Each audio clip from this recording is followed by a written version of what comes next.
I'm Dave. And I'm Paul Valenzuela. And we're Andrew's parents.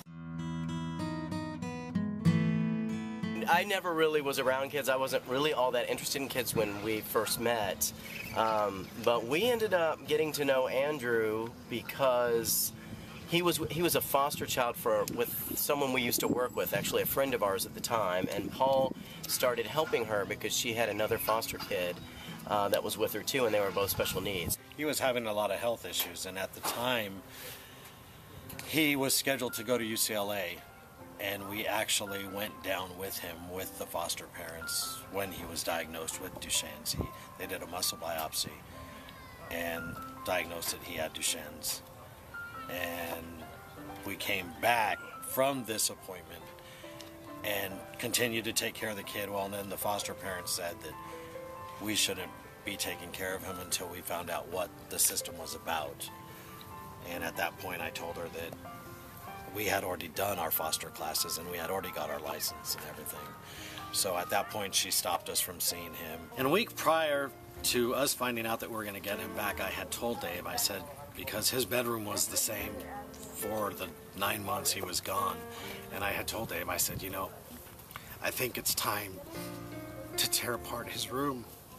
I said, I don't think we're going to see him. And he's like, well, if you're ready to take it apart, then do it. And I couldn't do it. I couldn't do it. And I left it for the next week, and the next week is when they called. And they let us know that he was going to come back home. So when we got him back home, it was really, really strange because he went into the family room. He looked around the house. We had him a little gym with balls in it. And he literally went behind the curtain and stayed behind the curtain. Most of the time the social worker was there. And when she left, he just came out and he just opened up. And he's been with us ever since. Yeah. I love who Buddy is. Who's Buddy? My bear. Oh, how long have you had Buddy? He came when I came home. When he came with us from foster care, he brought him with him. He's had him since he was a little bitty. And he still has him, huh? He's your friend. So my Snoopy still. Yeah. You're Snoopy still when you came home? Yeah. So yeah, he brought this little white bear with him, and that was like his one thing that he had that was his when he was foster kid. And he came with him. He's had him ever since, huh? That was a long time ago. You take him everywhere with you? Yeah. What kind of process have you had to go through in terms of dealing with the illness, and you know, how has that affected you and Andrew and the rest of the family? Actually, so far we haven't had anything bad happen. I mean, he's actually progressed really well.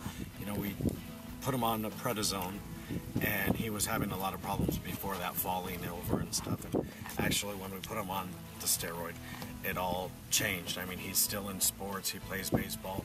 His first year in baseball, it was really rough because he was falling over. You know, he wasn't on anything. And after we got him on the steroid, it made a big difference. And I mean, he's done nothing but progress here. We haven't had any real dips yet. Let's sit in the back and you throw us around. Where are you going to take us? Where are you taking me, hon? Drive this. Well, you got to learn. You going to take us to the park? Hey, he's figuring it out.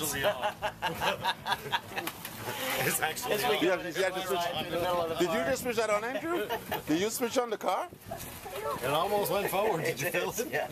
What would you say has been the biggest scare, if there has been one? Have you had any terrible? Yeah, he gets sick with just regular viruses, but his body has trouble regulating his temperature, and so his temperature will spike and he'll have seizures. Right. And the first time that happened was probably the scariest. He actually seized for about 5 minutes, and they came and took him down to the emergency room, and he had trouble coming out of it. He actually was non-responsive for a couple of hours before he actually came out of the seizure. And I guess the scariest part was watching the ER doctors get nervous. I was there and I was feeling okay, and then the doctors started to get nervous, and that made me really nervous. But he ended up coming out of it, and he stayed in Children's Hospital for a couple of days, but he was fine after that. But he gets these things where he throws up, and then his fever goes crazy, and we have to take him in. Now we just immediately take him to the emergency room when that starts happening. I want to drive this.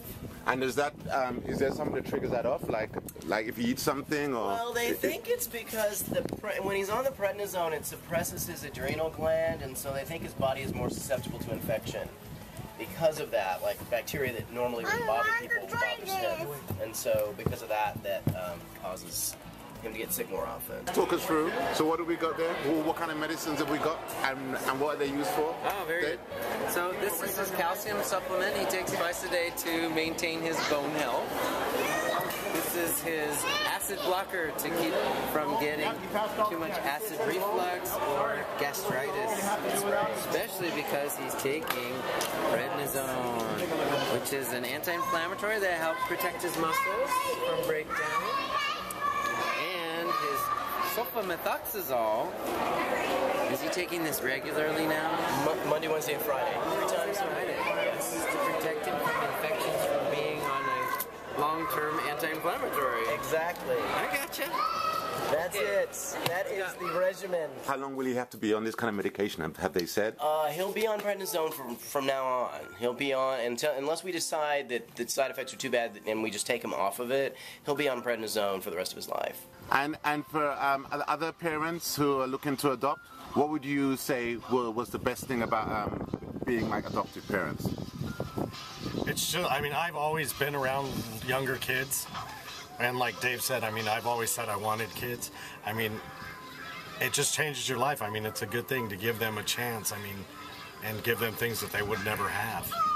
Yeah, we're big proponents of adopting through foster care, too.